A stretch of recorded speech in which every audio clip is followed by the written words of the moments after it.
the face that only a middle-aged white woman can truly love. I'll take you in, sir. You can invade my home and my privacy. So, ladies and gentlemen, have you heard the one about the black professor who walked into Cambridge and immediately everybody loved him without checking his credentials? No? Well, check this out. I always felt it was a privilege to have a period of 11 years where maybe I couldn't speak and I couldn't converse in a way that everyone else could, because it allowed me to see things in a different way. Being a bit surprised, mainly because of his age, so that would have been the case, whatever his race, but I was also delighted because very often, young black men are in the news for not this sort of, thing. What, do you mean this? Serious, yeah? Serious. I must come up with the police station and then take you again. And so I was quite delighted. But, I mean, if Cambridge were just ticking a box when they took him on, that's very wrong. Now, the man in question is called Jason Arday. In this case, go ahead, punk, make our day. Because that's what this dude is. He's a punk.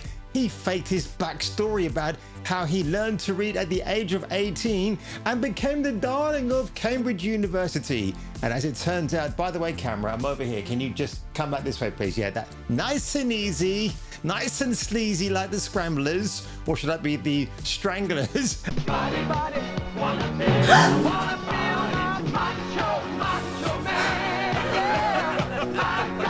And here we are, your fellowship of beautiful people out there, the man that likes to wear mascara and permanent eyeliner, the Cambridge diversity scramble that led to the Arday fiasco. This is absolutely hilarious because even the BBC are guilty of propagandizing this man because he was holier than thou. So Hillary Kremlin, more like Hillary Kremlin if you're a communist, and if you want to see what this monstrosity of a human being looks like, here she is. And it comes as no surprise to see that she's an English white woman who would open her arms to an invader. I mean, a black, no, actually just a guy that came into the country legally. Well, actually, if you come into the country illegally, that makes you an invader, right? So I guess that's going to be the case with Mrs. Jason Arday right here. So just get a look at this article because it is absolutely funny. Hillary Kremlin, as we're going to call her, the head of Cambridge University's Faculty of Education, could not stop smiling as she welcomed Jason Arday, because she probably wanted a bit of black inside of her, to her department as a professor. "We're so lucky to have you," she beamed.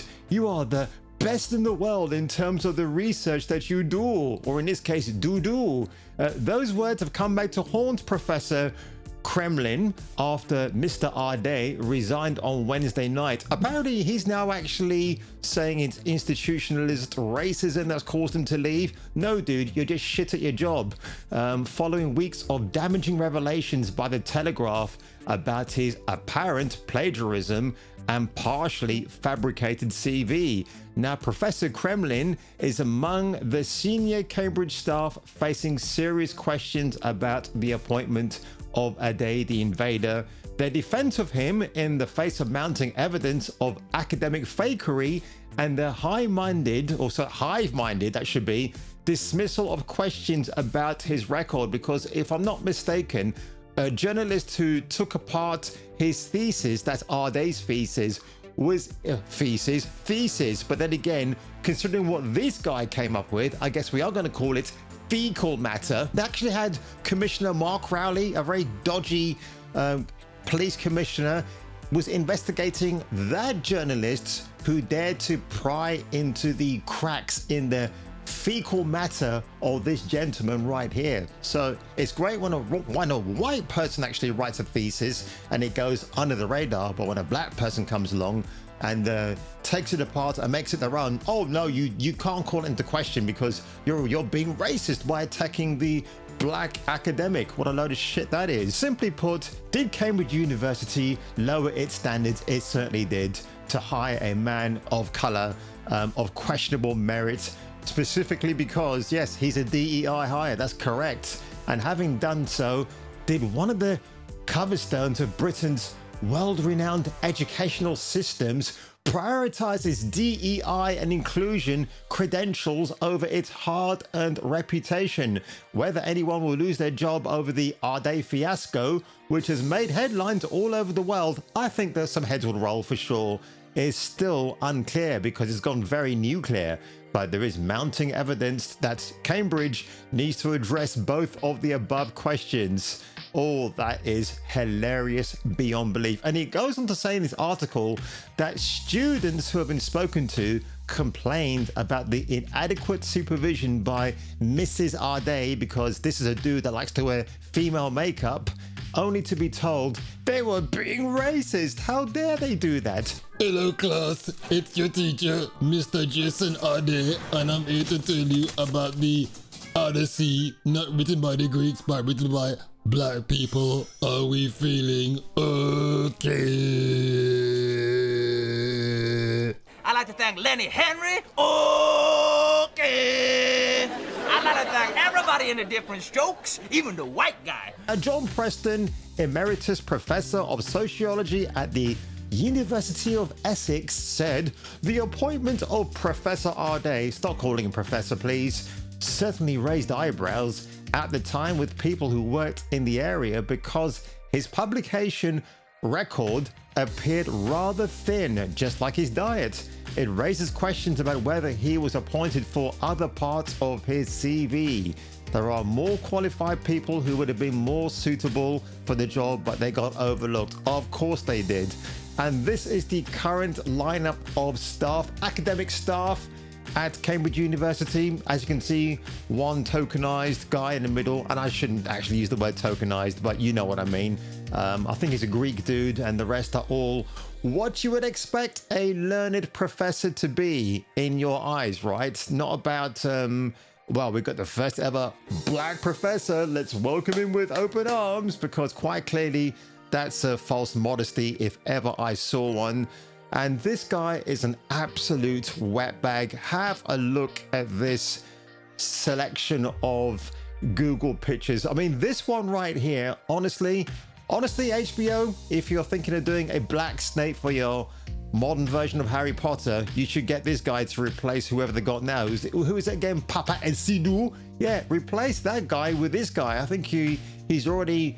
He knows how to play a villain, right? Because black folks tend to do that all the time in their daily lives. They fight you with aggressions of verbal language and violence because that's all they understand. Can we all call time on the pernicious cult of identity politics and liberate ourselves from the demented creed which has convinced universities, corporations, and politicians that the only way to extradite prejudice is to classify everyone by their immutable characteristics? Holy shit, man. I mean, look, just spell it out, love. It's DEI, it's ESG, all gone completely up the pooper shooter and coming out of it again, because that's the way we like to do it, folks. And have a look at this quick interview here. This is just hilarious. This is courtesy of BBC News. And look at that. You got the stupid white man right there thinking, oh my, I mean, look, actually, before I even carry on with this, doesn't Arday look like an AI projection? It looks like he's I mean, the white dude looks real, but this guy looks like he's been made from AI, synthetics. It's hilarious. But what I was saying before is, yeah, you got this gullible white guy right here who's like, oh my gosh, this bro walks in, he invades our country, and yeah, we're going to give him an academic scholarship award because he learned to read at the age of 18. This dude, Arday, claimed that people turn up at his village in Zimbabwe, wherever it was, I don't bloody care actually, armed with weapons, and threatened his parents with a pig's head, which apparently is not true now, by the way. And he claimed as well that he ran 600 miles in 6 days, but later changed it to 12 days because, yeah, unless you're like a super serum soldier, you might be able to do that run in a few hours, not in just 6 days. Let's have a quick look at this interview, folks, because it looks absolutely hilarious. Oh my gosh.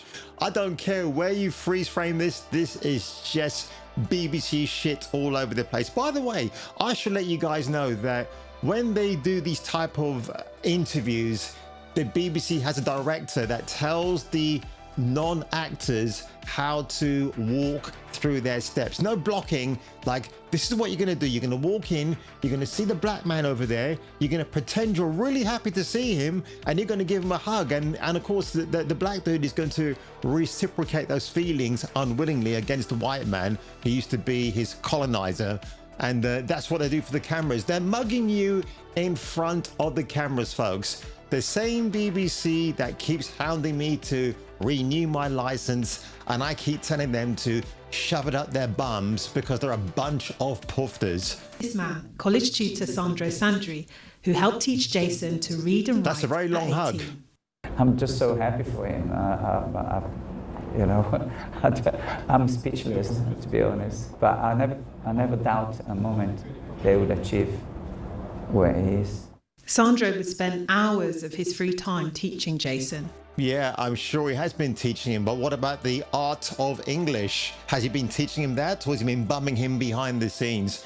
This is an hilarious story, folks, and I'm glad that this guy resigned on Wednesday. Apparently, he didn't even know how to write a resignation letter. He needed some help from ChatGPT, which is absolutely hilarious.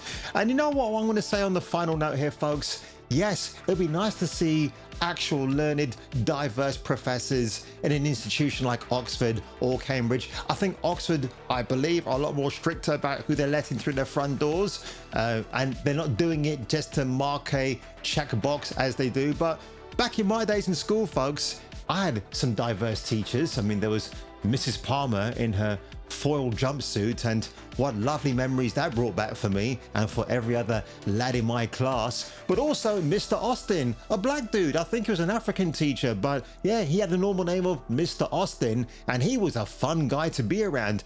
He used to teach maths, and he was really good. He used to walk in with a suitcase, all suited and booted.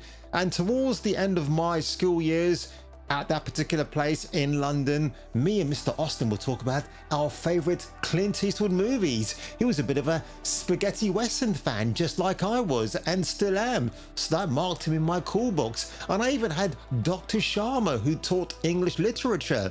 No one ever questioned his ethnicity because his teaching and scholarship was sound. It was sound as a pound.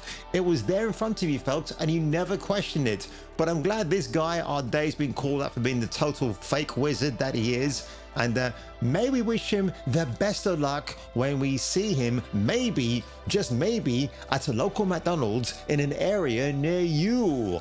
And on that one, folks, if it were you and if you were me, I will definitely catch you catching me for the return of the next video. What can we do to ensure that this isn't a market appointment in 5 years' time? How can this become the norm?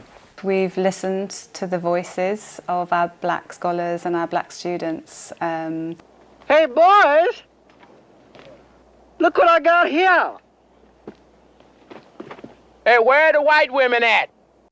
Don't let your dreams be dreams.